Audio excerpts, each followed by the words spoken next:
Hello दोस्तों, आपका स्वागत है आपके अपने YouTube channel exam for studies 0.00 पर। आज हम आपको इस वीडियो में BSc second year semester third inorganic chemistry के टर्म टेस्ट के मोस्ट क्वेश्चंस के बारे में आपको बताएंगे। आप सभी से रिक्वेस्ट है कि आप थोड़ा धैर्य रखना। आपके सभी सब्जेक्ट की जो पीसीएम के सभी सब्जेक्ट की टर्म टेस्ट की जो मोस्ट क्वेश्चंस की वीडियो है वो एग्जाम से पहले डेट है, जो भी टर्म टेस्ट की जो भी डेट है उससे पहले आपकी डल जाएंगी, इसलिए आप थोड़ा सब्र रखें। तो देखिए, इनऑर्गेनिक केमिस्ट्री के लिए टर्म टेस्ट के लिए कुछ मोस्ट इंपोर्टेंट क्वेश्चन है। फर्स्ट क्वेश्चन है कि निम्न यौगिकों का नामकरण लिखिए। क्या पूछ रहा है आपसे? जो निम्न यौगिक दे रखे हैं उनका आपसे नोमेनक्लेचर लिखवा रहा है, नामकरण लिखिए। तो देखिए, फर्स्ट में है, आपको ये ध्यान रखना होगा कि नामकरण के रूल्स याद होने चाहिए। तो नामकरण के कुछ रूल्स हैं कि सबसे पहले यौगिकों का नाम लिखते समय सबसे पहले धनायन का नाम लिखते हैं, फिर ऋणायन का नाम लिखते हैं, उसके बाद लिगेंड्स का नाम लिखते हैं, और यदि एक से अधिक लिगेंड हैं तो उनको वर्णमाला के क्रम के अनुसार लिखते हैं। फिर अंत में केंद्रीय धातु का नाम लिखते हैं उसकी ऑक्सीकरण अवस्था के साथ। किसके साथ? ऑक्सीकरण अवस्था के साथ। और अंत में ऋणायन का नाम लिखते हैं। ये कुछ रूल्स हैं। यौगिकों का नामकरण लिखते समय सबसे पहले आपको रूल्स याद होने चाहिए कि सबसे पहले किसका नाम लिखते हैं? धनायन का नाम लिखते हैं, फिर ऋणायन का, उसके बाद में लिगेंड्स का नाम लिखते हैं, और यदि एक से अधिक लिगेंड हैं तो उन्हें अंग्रेजी वर्णमाला के क्रम के अनुसार लिखते हैं और वर्णमाला के क्रम के अनुसार लिखते हैं। और अंत में केंद्रीय धातु का नाम लिखते हैं उसकी ऑक्सीकरण अवस्था के साथ। किसके साथ लिखते हैं? ऑक्सीकरण अवस्था के साथ। वैसे ये टॉपिक आप 12th क्लास में पढ़ के आए। जो ये चैप्टर है ना इनऑर्गेनिक केमिस्ट्री का, यूनिट थर्ड है भैया। अगर किसी सेक्शन में कोई और यूनिट आ रही हो तो बता देना कमेंट में। यूनिट नंबर थर्ड है इनऑर्गेनिक केमिस्ट्री का। तो देखिए, निम्न यौगिकों का नामकरण लिखिए। फर्स्ट देखिए, इसमें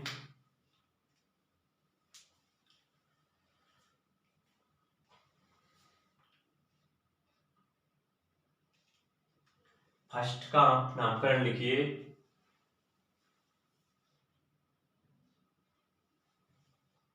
NH3 6 Cl3।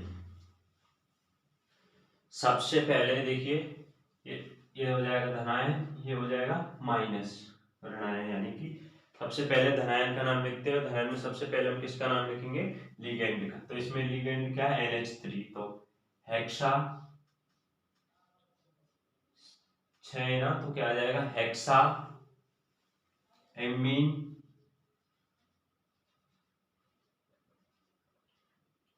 ये ध्यान रखना, आप स्मॉल लेटर से लिखना, स्टार्टिंग से ही स्मॉल लेटर से लिखना। Hexa amine cobalt, hexa amine cobalt. फिर सबसे पहले आपने किसका नाम लिखा? लिगेंड का। लिगेंड का नाम लिख दिया, फिर आप केंद्रीय धातु का नाम लिखेंगे उसकी ऑक्सीकरण अवस्था के साथ। अब ऑक्सीकरण अवस्था आप निकालना जानते हैं और वैसे मैं निकाल कर बताता हूँ किस प्रकार निकालनी है। आपको कोबाल्ट की ऑक्सीकरण अवस्था निकालनी है। तो X क्या मान लेते हैं? X मान लेते हैं। फिर NH3 कितने? 6। NH3 का आवेश कितना होता है? 0। कितना होता है? 0। बराबर में क्या आ जाएगा? -3 है ना, Cl3 प्लस आ जाएगा, यहाँ पर जाएगा तो बराबर में क्या आ जाएगा? 3। तो x बराबर कितना आ जाएगा? 3। इस प्रकार आप ऑक्सीकरण अवस्था निकाल सकते हैं।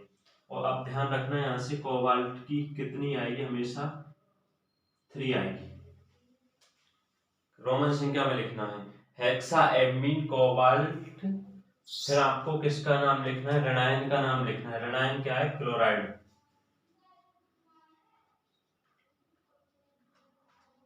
क्या है? क्लोराइड। क्लोराइड। ये हो गया इसका फर्स्ट का। अब देखिए, आप सेकंड देखिए। इस तरह से आपको नामकरण लिखना है भैया। कोई भी यौगिक आ जाए आपको सिर्फ रूल्स याद होने चाहिए। सेकंड देखिए,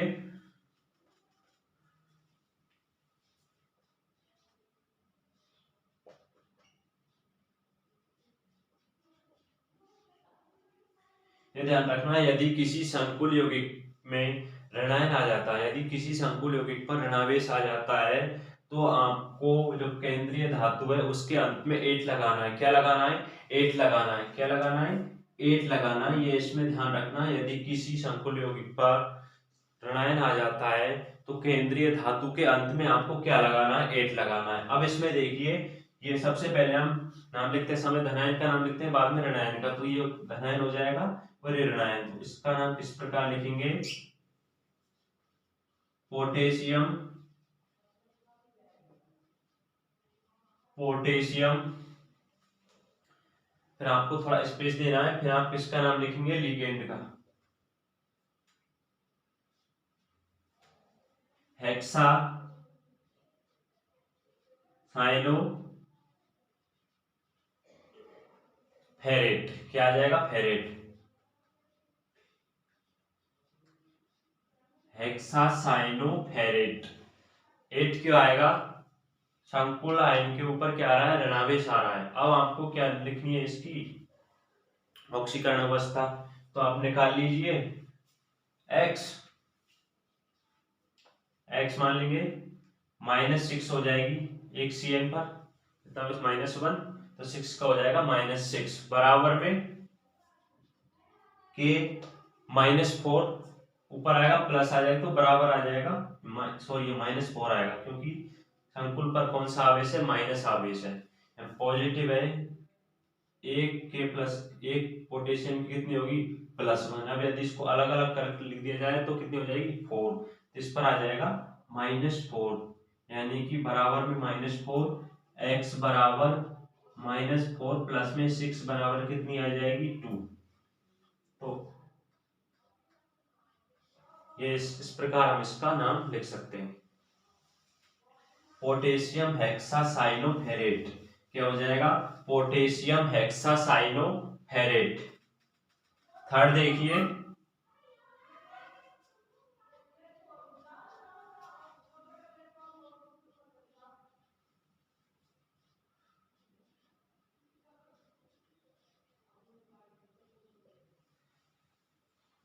देखिए सबसे पहले आप लिगेंड का नाम लिखेंगे तो हेक्सासाइनो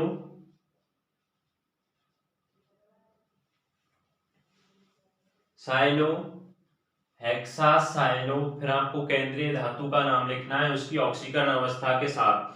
साइनो माइनस आ रहा है, संकुल आयन पर माइनस आवेश आ रहा है तो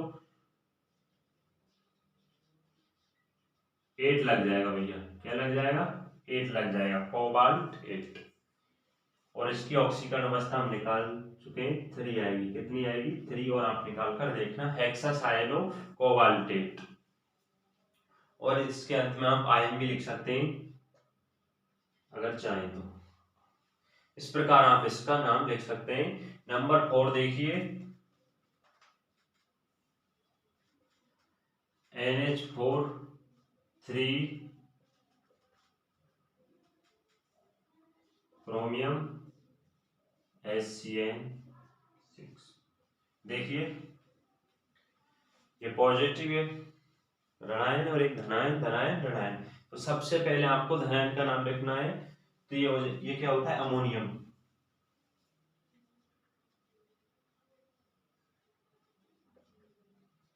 अमोनियम, अमोनियम ये ध्यान रखना, आपको इसमें ट्राई कुछ नहीं लिखना, आपको सिर्फ नाम लिखना है, इसकी संख्या के साथ आपको नहीं लिखना है। फिर आपको किसका नाम लिखना है, लिगेंड का नाम लिखना है, स्पेस देना है हल्का सा, हेक्सा हेक्सा थायोसाइनेटो,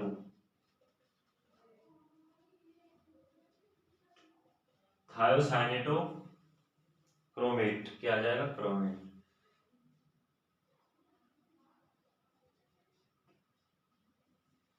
क्या आ जाएगा, क्रोमेट। क्या आ जाएगा, क्रोमेट। और इसकी आप ऑक्सीकरण अवस्था निकाल लेना, x -6 बराबर में -3 आएंगे तो कितना आएगा, 3 आ जाएगा। इस प्रकार आप इसका नाम लिख सकते हैं। लास्ट और रहेगा एक और, देख लीजिए,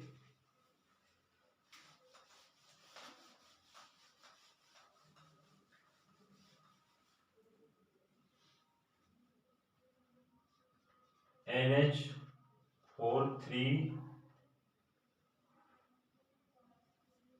सॉरी सॉरी, हाँ सही है, नंबर 5 है ना।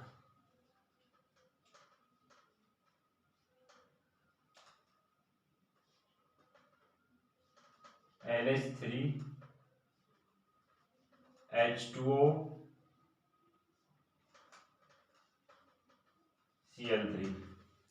तो देखिए इसमें आपको सबसे पहले किसका नाम लिखना है, लिगेंड का नाम लिखना है। लिगेंड आपको इसमें दो दिख रहे होंगे, तो आपको वर्णमाला के क्रम के अनुसार लिखना है। तो सबसे पहले आ जाएगा ट्राई एमीन,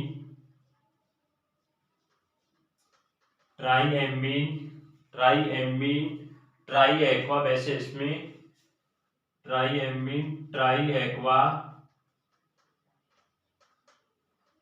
क्रोमियम, फिर क्या आ जाएगा क्रोमियम,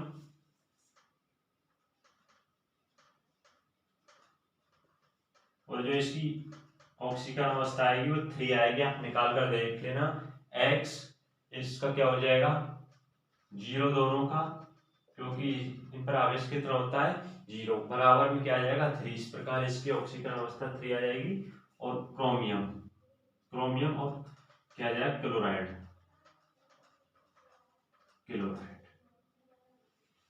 इस टाइप के क्वेश्चन पूछे जाते हैं भैया, टर्म टेस्ट के लिए भी मोस्ट है और सेमेस्टर एग्जाम में तो अवश्य आएगा कि निम्न यौगिकों का नामकरण लिखिए। इस प्रकार आपको नामकरण लिखना है। सबसे पहले आपको रूल्स याद होने चाहिए। वैसे तो आप 12th क्लास में खूब अच्छे से पढ़कर आए हैं टॉपिक, यूनिट नंबर जो 3rd है उसमें कुछ नहीं है, आपने 12th क्लास में सभी टॉपिक्स को अच्छे से पढ़ा है। तो आपको नामकरण के रूल्स याद होने चाहिए और थोड़ा सा आपको पैटर्न पर ध्यान देना, लिगेंड्स वगैरह का किस प्रकार आपको नाम लिखना है। नेक्स्ट क्वेश्चन देखिए, सेकंड क्वेश्चन देखिए, राइटिंग ऑफ फॉर्मूला। आपसे सूत्र लिखवा सकता है, सूत्र लिखना। इस टाइप के 2 क्वेश्चंस बनते हैं। एक तो आपको यौगिक दे देगा, उसका आपसे नामकरण लिखवा लेगा। क्या आप पूछ लेगा आपसे उसका नामकरण पूछ लेगा, या आपसे उसका नाम दिया होगा आपको और उसका आपको संकुल यौगिक बनवा सकता है, यानी कि उसका सूत्र लिखवा सकता है। तो आपको ध्यान रखना, फर्स्ट क्वेश्चन में हमने आपको संकुल यौगिक बनाना सिखा दिया, किस प्रकार से लिखना। अब इस नाम लिखना सिखा दिया। अब इसमें आपको संकुल यौगिक किस प्रकार बनाना है वो इस टाइप से लिखना है। संकुल आए तो देखिए इसमें भी कुछ रूल्स हैं, उनको आप ध्यान रखना। सबसे पहले हम धनायन का नाम लिखते हैं। सबसे पहले हम किसका नाम लिखते हैं धनायन का, उसके बाद ऋणायन का नाम लिखते हैं। सरल धनायन व ऋणायन का नाम सरल लवण की तरह लिखते हैं। किसकी तरह लिखते हैं, सरल धनायन व ऋणायन का नाम सरल लवण की तरह लिखते हैं। 2 रूल्स हो गए। थर्ड ये है कि जो संकुल आयन है ना उसका सूत्र लिखते समय सबसे पहले धनायन का नाम लिखते हैं। संकुल आयन का सूत्र लिखते समय सबसे पहले धनायन का नाम लिखते हैं, फिर उसके बाद लिगेंड्स का नाम लिखते हैं। किसका नाम लिखते हैं, लिगेंड का नाम लिखते हैं। और समस्त संकुल आयन है उसको एक कोष्टक में लिखते हैं। और रूल क्या है कि जो संकुल आयन है ना उसको किस में लिखते हैं, कोष्टक में लिखते हैं। और लास्ट ये है कि संकुल आयन पर आवेश की गणना करने के लिए, संकुल आयन पर जो आवेश है उसकी गणना किस प्रकार की जाएगी, उसकी गणना करने के लिए हम आपको केंद्रीय धातु की ऑक्सीकरण अवस्था और वे लिगेंड पर उपस्थित आवेश के आधार पर करते हैं। किस पर करते हैं, लिगेंड पर उपस्थित आवेश के आधार पर करते हैं। एक बार फिर से सुन लीजिए, संकुल आयन का सूत्र लिखते समय सबसे पहले धनायन का नाम लिखते हैं, उसके बाद ऋणायन का नाम लिखते हैं।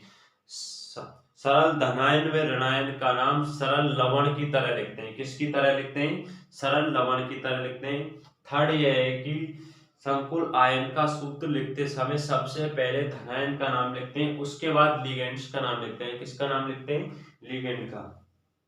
और यह है कि समस्त संकुल आयन का एक वर्गाकार कोष्टक में लिखा जाता है। किस में लिखा जाता है, वर्गाकार कोष्टक में लिखा जाता है। और लास्ट ये है कि संकुल आयन पर आवेश की गणना करने के लिए केंद्रीय धातु की ऑक्सीकरण अवस्था और लिगेंड पर उपस्थित आवेश के आधार पर गणना करते हैं। तो देखिए इसमें मैंने 2 एग्जांपल लिए हैं।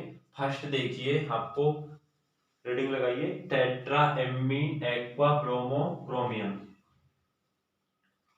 Tetra amine aqua bromo chromium. तो सबसे पहले आप इसमें धनायन वाले भाग में देखिए आप किसका नाम लिखते हैं, लिगेंड्स का नाम लिखते हैं।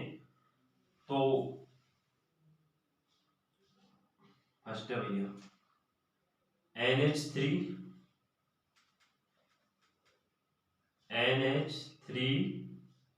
यानी कि कितना दे रखा है, टेट्रा, टेट्रा, फिर एक्वा H2O, क्या आ जाएगा, H2O, ब्रोमो, क्या आ जाएगा, ब्रोमो, और आपको क्रोमियम यानी कि केंद्रीय धातु दे रखा है।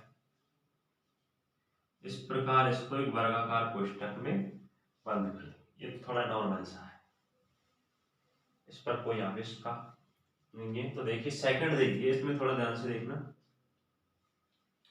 सेकंड देखिए, पोटेशियम, पोटेशियम हेक्साफ्लोरो कोबाल्ट। तो सबसे पहले आपको किसका नाम लिखना है, धनायन का नाम लिखना है। यहाँ आपको स्पेस नजर आ जाएगा, थोड़ा सा मैंने हल्का सा ढंग से नहीं लिखा। पोटेशियम, अब इस कितना है इसकी गणना बाद में करना। पोटेशियम हेक्साफ्लोरो यानी कि F6, कोबाल्ट, क्या आ जाएगा, कोबाल्ट, 8 लग रहा है यानी कि संकुल आयन पर माइनस आवेश है। कोबाल्ट,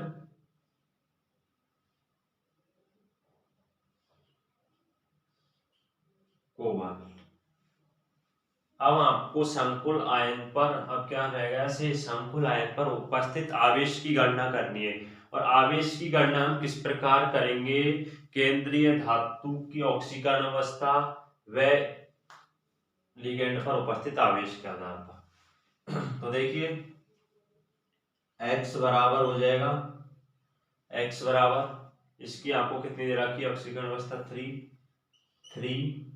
प्लस 3 आएगी ना, F6 -6 आ जाएगा, कितना आ जाएगा, -6, यानी कि x बराबर आ जाएगा -3। इस पर कितना चार्ज आएगा, -3, कितना आ जाएगा, संकुल आयन पर -3। इसको इस प्रकार लिख देंगे K3। इस प्रकार आप नाम लिख सकते हैं, यानी कि सूत्र लिख सकते हैं, सूत्र लिख सकते हैं। यदि आपको नाम दे रखा हो तो आप सूत्र इस प्रकार लिख सकते हैं, और यदि आपको सूत्र दे रखा हो तो नाम किस प्रकार लिखना है वो आपको फर्स्ट क्वेश्चन में बता चुके थे। ये 2 क्वेश्चन हो गए नामकरण से रिलेटेड। अब देखिए next question, question number 3, burner सिद्धांत।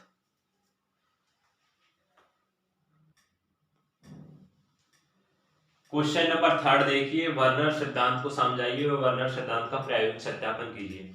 काफी मोस्ट इंपोर्टेंट क्वेश्चन है टर्म टेस्ट और सेमेस्टर एग्जाम दोनों के लिए। यूनिट नंबर 3 से ये क्वेश्चन लगभग हर बार आता है एग्जाम में, भैया सेमेस्टर एग्जाम में और टर्म टेस्ट में था ही। तो देखिए वर्नर सिद्धांत को समझाइए व इस वर्नर सिद्धांत का प्रायोगिक सत्यापन कीजिए। फिर इसके थ्योरेटिकल पार्ट को समझिए, फिर आप इसका एग्जाम्पल के द्वारा इसको अच्छे से समझना, जिससे आपका क्लियर हो जाएगा। तो देखिए वर्नर सिद्धांत क्या होता है। सर्वप्रथम वर्नर ने संकुल यौगिकों के बारे में बताया। सर्वप्रथम जो वर्नर सिद्धांत है, वर्नर नामक वैज्ञानिक है, उसने संकुल यौगिकों के बारे में बताया, जिसे वर्नर का सिद्धांत कहते हैं। क्या कहते हैं, वर्नर का सिद्धांत कहते हैं, वर्नर थ्योरी। उपसंयोजक यौगिकों को समझाने के लिए वर्नर ने निम्न अवधारणाएं बताई। जो उपसंयोजक यौगिक हैं उनको समझाने के लिए वर्नर ने निम्न अवधारणाएं बताई। धातु आयन 2 प्रकार की संयोजकता प्रदर्शित करता है। कितने प्रकार की संयोजकता प्रदर्शित करता है, जो धातु आयन होता है वो 2 प्रकार की संयोजकता प्रदर्शित करता है। एक प्राइमरी वैलेंसी प्राथमिक संयोजकता, एक सेकेंडरी वैलेंसी द्वितीयक संयोजकता। जो प्राथमिक संयोजकता होती है, प्राथमिक संयोजकता धातु की ऑक्सीकरण अवस्था को प्रदर्शित करती है। जो प्राथमिक संयोजकता होती है वह धातु की ऑक्सीकरण अवस्था को प्रदर्शित करती है। संयोजकता ऋणात्मक आयनों द्वारा क्या होती है, संतुष्ट होती है। जैसे एग्जांपल क्लोरीन, ब्रोमीन और आदि। प्राथमिक संयोजकता से जुड़े ऋणायनों को, जो प्राथमिक संयोजकता से जो जुड़े ऋणायनों को उपसंयोजन से जुड़े ऋणायनों को उपसंयोजन यौगिकों को में कोष्ठक के बाहर रखा जाता है। कहाँ रखा जाता है, कोष्ठक के बाहर रखा जाता है। इससे आप थोड़ा ध्यान रखना, जो धातु की जो प्राथमिक संयोजकता होती है वो ऑक्सीकरण अवस्था को प्रदर्शित करती है। किसको प्रदर्शित करती है, ऑक्सीकरण अवस्था को।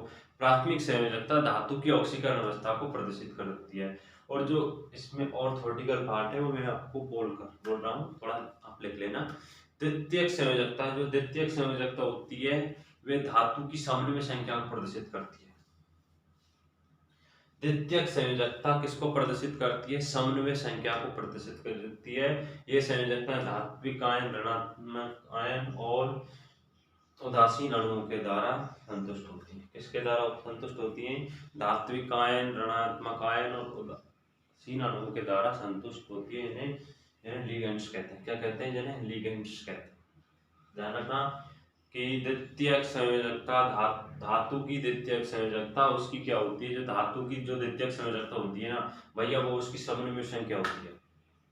क्या होती है? समन्वय संख्या होती है। ये संयोजकता धात्विक आयन, ऋणात्मक आयन और उदासीन अणुओं के द्वारा संतुष्ट होती है, जिन्हें लिगेंड्स कहते हैं। यहाँ तक आपको थ्योरेटिकल पार्ट है। फिर और ध्यान रखना कि प्रत्येक धातु में प्राथमिक व द्वितीयक संयोजकता को संतुष्ट करने की क्या होती है भैया? प्रवृत्ति होती है। जो प्रत्येक धातु होता है ना, उसमें प्राथमिक व द्वितीयक संयोजकता को संतुष्ट करने की प्रवृत्ति होती है। आप इसके एग्जांपल्स देखिए, इसमें आपसे डायरेक्ट एग्जांपल पूछ सकता है, लेकिन आप इसको पूरे को डिटेल से अच्छे से लिखें तो बेटर रहेगा। इसका प्रायोगिक सत्यापन देखना वैसे बहुत आसान है और शायद आपने ये 12th क्लास में पढ़ा है। वैसे यूनिट नंबर 3 में कुछ नहीं है, इनऑर्गेनिक केमिस्ट्री में ध्यान रखना। वैसे मुझे अनुमान है जैसा कि लगभग सभी सेक्शन में टर्म टेस्ट में इनऑर्गेनिक केमिस्ट्री में तो यूनिट 3 ही आ रही है। लगभग सभी में यूनिट 3 ही है, कन्फर्म है। इनऑर्गेनिक केमिस्ट्री में तो यूनिट नंबर 3 ही है।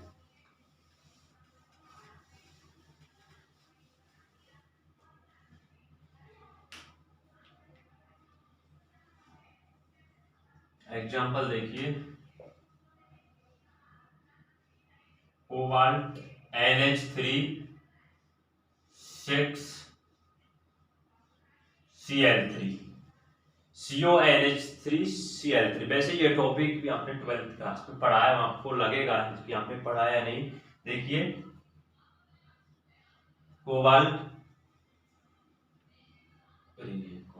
कोबाल्ट NH3 6NH3, कितने NH3 है? वैसे ये प्राइमरी वैलेंसी है, प्राइमरी वैलेंसी, ये लिगेंड है और ये केंद्रीय धातु। क्या भैया? केंद्रीय धातु। क्या है? केंद्रीय धातु। NH3, इस कोबाल्ट से कितने NH3 जुड़े हुए हैं? 6।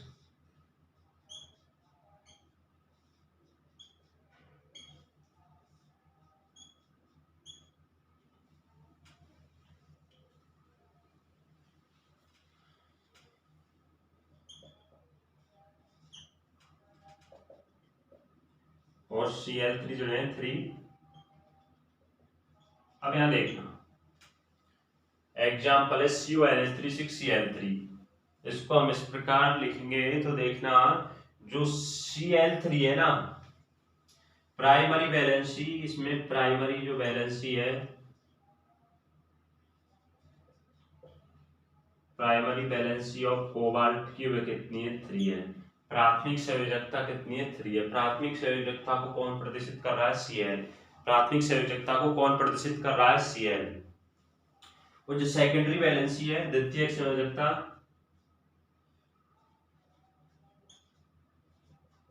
सेकेंडरी वैलेंसी ऑफ कोबाल्ट की वो कितनी है भैया? 6। प्राथमिक संयोजकता को हम बिंदुवार रेखा द्वारा प्रदर्शित कर सकते हैं और द्वितीयक संयोजकता एक मोटी लाइन द्वारा व्यक्त करते हैं। ये तो एक नॉर्मल सा एग्जाम्पल था। एक एग्जाम्पल और देखिए,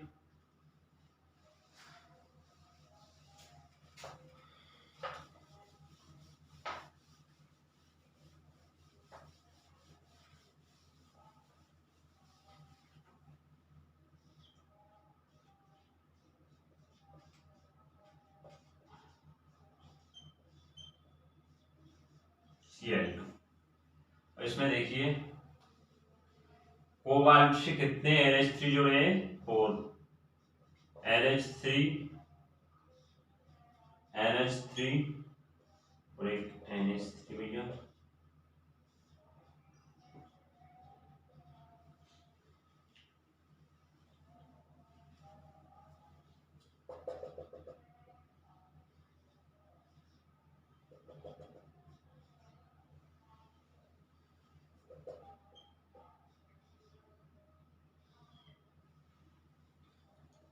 देखिए इसमें जो प्राथमिक संयोजकता है, इसमें प्राइमरी वैलेंसी ऑफ कोबाल्ट की वो कितनी है, और कोबाल्ट की वो है भैया 3। प्राइमरी वैलेंसी कितनी है कोबाल्ट की 3। दो तो ये Cl माइनस आयन और एक Cl माइनस आयन, ये तो प्राथमिक संयोजकता कितनी हो जाएगी 3। और सेकेंडरी वैलेंसी है ना भैया,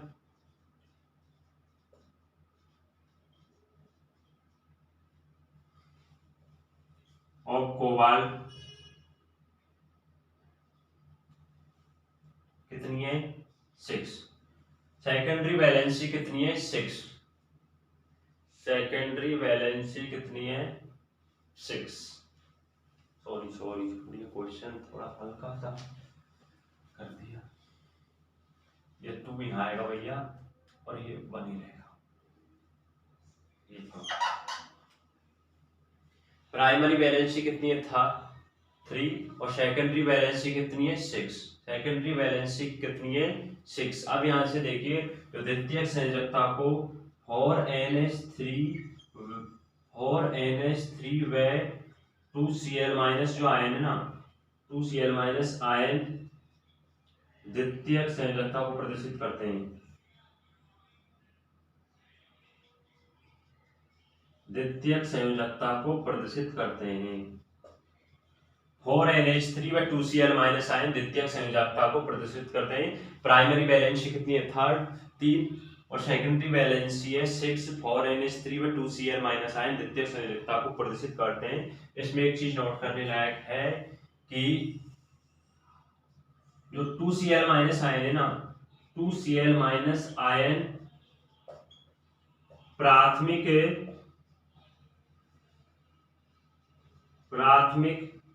व द्वितीयक दोनों संयोजकताओं को प्रदर्शित करते हैं। दोनों संयोजकताओं को प्रदर्शित करते हैं। 2Cl माइनस आयन इसमें प्राथमिक और द्वितीयक दोनों संयोजकताओं को क्या करते हैं प्रदर्शित करते हैं। इस प्रकार आप एग्जांपल के द्वारा समझा सकते हैं कि प्राइमरी वैलेंसी कितनी है 3, सेकेंडरी वैलेंसी 6 और सेकेंडरी वैलेंसी जो 6 है उसमें 4NH3 और 2Cl माइनस आयन द्वितीयक संयोजकता प्रदर्शित करते हैं यानी कि। और ये ध्यान रखना, इसमें एक नोट है करने लायक है कि 2Cl माइनस आयन प्राथमिक और द्वितीयक दोनों संयोजकताओं को प्रदर्शित करते हैं। आपको ये देखकर नजर ध्यान आ रहा होगा कि ये टॉपिक आपने 12th क्लास में पढ़ा है, वर्ण ऑर्गेनिक केमिस्ट्री में था। अब देखिए ये तो है वर्नर सिद्धांत। अब देखिए आप वर्नर सिद्धांत का प्रायोगिक सत्यापन आप किस प्रकार करते हैं, वही आप एग्जाम्पल के द्वारा समझिए कि वर्नर सिद्धांत का प्रायोगिक सत्यापन किस प्रकार किया जाता है।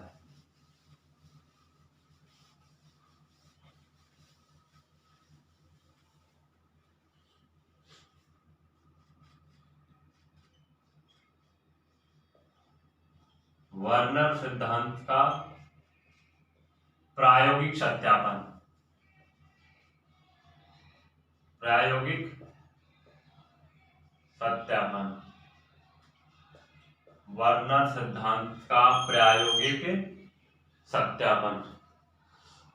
एग्जाम्पल देखिए, अभी जो एग्जाम्पल लिया उसके द्वारा आप देखिए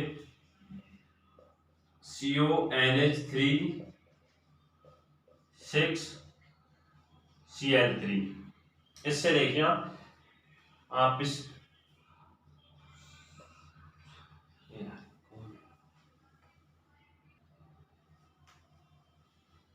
किसी वॉइस प्रॉब्लम आ रही होगी भैया आपको साइड वाले ने मोबाइल। CONH3 देखना, CONH3 .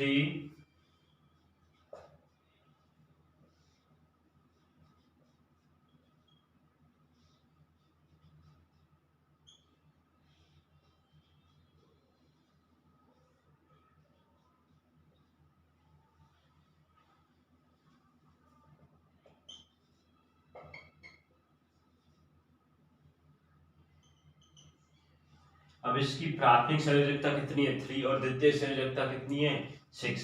अब यहाँ से एक एग्जांपल और देखिए, इससे आपकी प्राथमिक संयोजकता कितनी है 3 और द्वितीयक संयोजकता 6। यदि CONH3 5Cl Cl2 अब देखिए यहाँ से एक NH3 क्या हो जाएगा कम हो जाएगा, एक NH3 यानी कि कम हो जाएगा, एक NH3 क्या हो जाएगा कम हो जाएगा और एक Cl पर क्या आ जाएगी मोटी लाइन आ जाएगी। अब इसकी प्राथमिक संयोजकता कितनी है वही 3 है और द्वितीयक संयोजकता भी कितनी है 6 है। द्वितीयक संयोजकता कितनी है 6 है, लेकिन एक Cl माइनस जो आयन है प्राथमिक और द्वितीयक दोनों संयोजकताओं को क्या करता है प्रदर्शित करता है। इसी प्रकार एग्जांपल देखिए,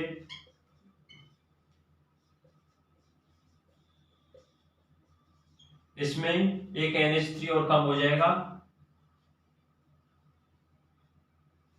और एक Cl माइनस पर फिर से इसकी प्राथमिक संयोजकता वही 3 द्वितीयक संयोजकता 6, लेकिन दो Cl माइनस आयन प्राथमिक व द्वितीयक दोनों संयोजकताओं को प्रदर्शित करते हैं। दो Cl माइनस आयन प्राथमिक व द्वितीयक दोनों संयोजकताओं को क्या करते हैं प्रदर्शित करते हैं।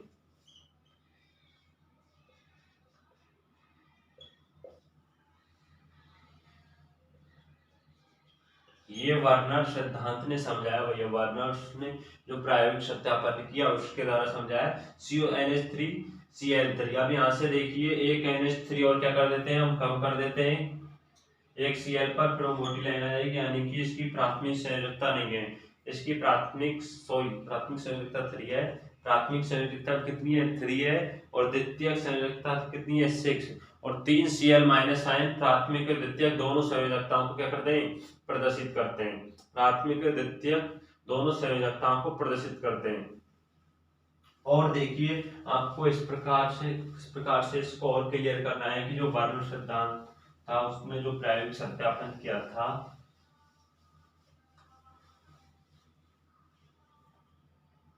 यदि आप इसकी क्रिया AgNO3 के साथ करा दें, किसके साथ करा दें AgNO3 के साथ करा दें, तो एक वाइट PPP बनेगा।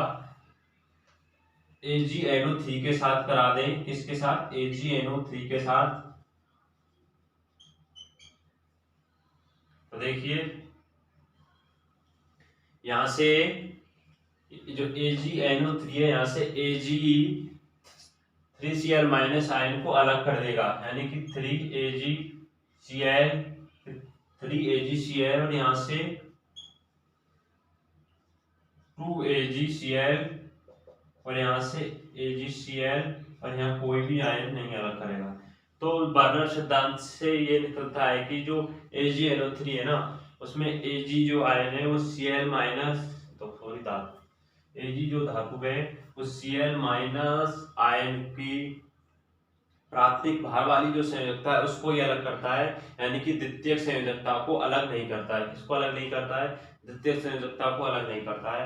अब यहाँ से आपको थोड़ा सा कंफ्यूज होगा कि भाई PPP बना है या नहीं, उसके लिए एक टॉपिक और है इसमें, उससे आपको अच्छा सा क्लियर हो जाएगा वैद्युत चालकता। उसको और देखिए एक टॉपिक है इसमें वैद्युत चालकता, उससे आपको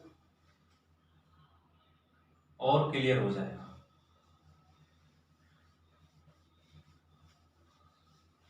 कौन सा टॉपिक है इसी में वैद्युत चालकता,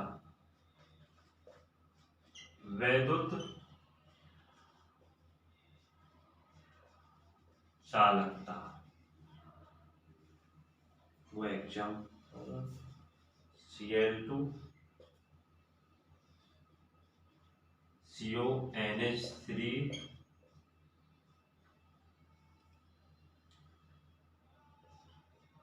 Cl3 बराबर, यहां से देखना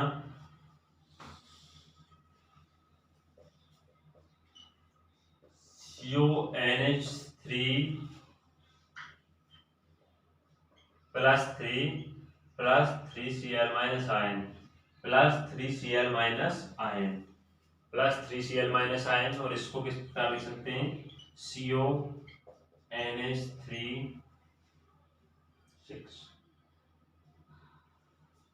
NH3 5 plus 2Cl minus ion CONH3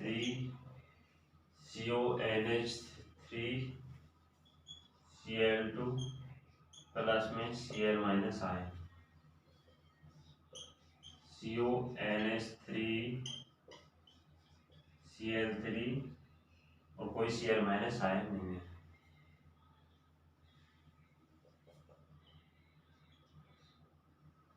अब यहाँ से देखना, जो इसको पूरे को एक आयन मान लिया जाए, पूरे को क्या मान लिया जाए, एक आयन, और ये 3 आयन, यानी कि टोटल क्या हो जाएंगे 4 आयन। इसमें कितने हो जाएंगे 3 2 2 2 और इसमें एक आयन, क्या हो जाएगा एक आयन। अब जो वैद्युत चालकता का जो हल्का सा थ्योरेटिकल पार्ट है, मैं उसको लिख देता हूँ, उससे आपको और क्लियर हो जाएगा। तो देखना, देखिए जो हमने एग्जांपल्स बताए थे उनके बेस पर है। उपरोक्त सारणी में आपने देखा होगा कि ऊपर से जो नीचे जाने पर मोलर चालकता में हुई कमी विलयन में आयनों की संख्या हुई कमी को बताती है। आपने जो 3-4 एग्जांपल देखे ना, उनमें आपको देखा कि आपने जो ऊपर से नीचे जाने पर जो मोलर चालकता में जो कमी हो रही थी, वो विलयन में आयनों में हुई कमी को बताती थी। जैसे 4 से फिर 3, 3 से 2 से फिर 1, इस प्रकार क्या हो रही थी, जो आयनों में क्या हो रही थी, कमी हो रही थी। जो मोलर चालकता में हुई कमी आयनों में कमी को क्या कर रही, बता रही थी। अर्थात किसी विलयन में मोलर चालकता जितनी अधिक होती है, उसमें आयनों की संख्या उतनी अधिक होती है। बिल्कुल राइट।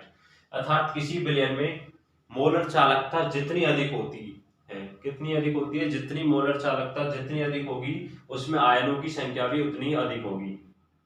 ये भैया बर्नर सिद्धांत था, तो इसका प्रायोगिक सत्यापन था। पूरा क्वेश्चन था, जो भी बर्नर सिद्धांत पर जो भी थ्योरेटिकल पार्ट है उसका न्यूमेरिकल सब करा दिया भैया। ये बर्नर सिद्धांत है और उसका प्रायोगिक सत्यापन। इसी प्रकार से आपसे अगर क्वेश्चन पूछे तो आपको इसी प्रकार अच्छे से ड्राइव करके लिखना है भैया। ये नहीं कि आप थ्योरेटिकल पार्ट लिखाए और कुछ ऐसा, बल्कि आपको थ्योरेटिकल पार्ट भी लिखना है, अच्छे से उसको समझाना है और उसके एग्जाम्पल भी देने हैं साथ में। नेक्स्ट क्वेश्चन देखिए, क्वेश्चन नंबर 4 है, कीलेट किसे कहते हैं? कीलेट किसे कहते हैं? जब कोई बहुधातुक लिगैंड किसी धातु परमाणु या आयन के साथ एक से अधिक उपसंयोजक बंध बनाता है। जब कोई बहुधातुक लिगैंड किसी धातु परमाणु या आयन के साथ एक से अधिक उपसंयोजक बंध बनाता है, तो एक चक्रीय संरचना का निर्माण होता है। इन चक्रीय संरचनाओं को क्या कहा जाता है? कीलेट कहा जाता है। तथा इस तरह वलय संरचना का बनना क्या कहलाता है? कीलेटीकरण कहलाता है। इस प्रकार बनी वलय संरचना को कीलेट वलय कहा जाता है। भैया क्या कहा जाता है? कीलेट वलय कहा जाता है। ये कीलेट किसे कहते हैं, उसकी डेफिनेशन है और एग्जांपल है। एक इसमें आपसे एक और है कि कीलेट के उपयोग लिखिए। वैसे टर्म टेस्ट में आपसे नहीं पूछेगा, लेकिन सेमेस्टर एग्जाम के लिए तो मोस्ट है। आप तो टर्म के लिए तो कीलेट की डेफिनेशन ही काफी है कि जब कोई बहुधातुक लिगैंड किसी धातु परमाणु या आयन के साथ एक से अधिक उपसंयोजक बंध बनाता है, तो एक चक्रीय संरचना का निर्माण होता है। इन चक्रीय संरचना को कीलेट कहा जाता है। इस तरह वलय संरचना का बनना कीलेटीकरण कहलाता है। वैसे टर्म टेस्ट के लिए मोस्ट क्वेश्चन नंबर 1, 2 और 3 ही है, जबकि इनमें आपको नामकरण लिखवा रहा है और एक में संकुल आयन का जो सूत्र बनवा रहा है, और एक कौन सा है, बर्नर बर्नर सिद्धांत। काफी मोस्ट इंपोर्टेंट क्वेश्चन है। उन तीनों क्वेश्चन में से ही आपको आ जाएगा, लेकिन आप क्वेश्चन नंबर 4 को देख लेना। आपसे 2 नंबर में पूछ ले, 4 नंबर में आपसे बर्नर थ्योरी के बारे में पूछ ले और 2 नंबर में इसको पूछ ले, तो ऐसा भी आपसे कर सकता है। 6 नंबर का आपका टर्म टेस्ट होगा। बाकी सब्जेक्ट की वीडियो भी डल जाएंगी। टर्म टेस्ट की जो भी डेट है उससे पहले आप धैर्य रखना और वीडियो को ज़्यादा से ज़्यादा शेयर करें, जिससे और दोस्तों को हेल्प हो सके। और आप सभी क्वेश्चंस को अच्छे से रेडी करना भैया। इनमें सब विश्वास रखना, आपको टर्म टेस्ट में अवश्य क्वेश्चन मिल जाएगा इनऑर्गेनिक केमिस्ट्री में। और वैसे भी इनऑर्गेनिक केमिस्ट्री में सभी सेक्शन में लगभग टर्म टेस्ट में यूनिट नंबर 3 आ रही है, कंपाउंड इनऑर्गेनिक केमिस्ट्री की। बाकी में देखा जाएगा जैसा भी होगा। बल्कि इनऑर्गेनिक में तो फिक्स है, सभी में किया है। तो आप वीडियो को अच्छे से देखें, एक बार नहीं तो 2 बार देखें और ज़्यादा से ज़्यादा दोस्तों को शेयर करें। और चैनल को सब्सक्राइब कर दिया करें भैया। आप जिस तरह से कमेंट मैसेज कॉल करते हैं कि पर वीडियो नहीं डलती, इसी तरह आप चैनल को भी सब्सक्राइब कर दिया करें। Thank you.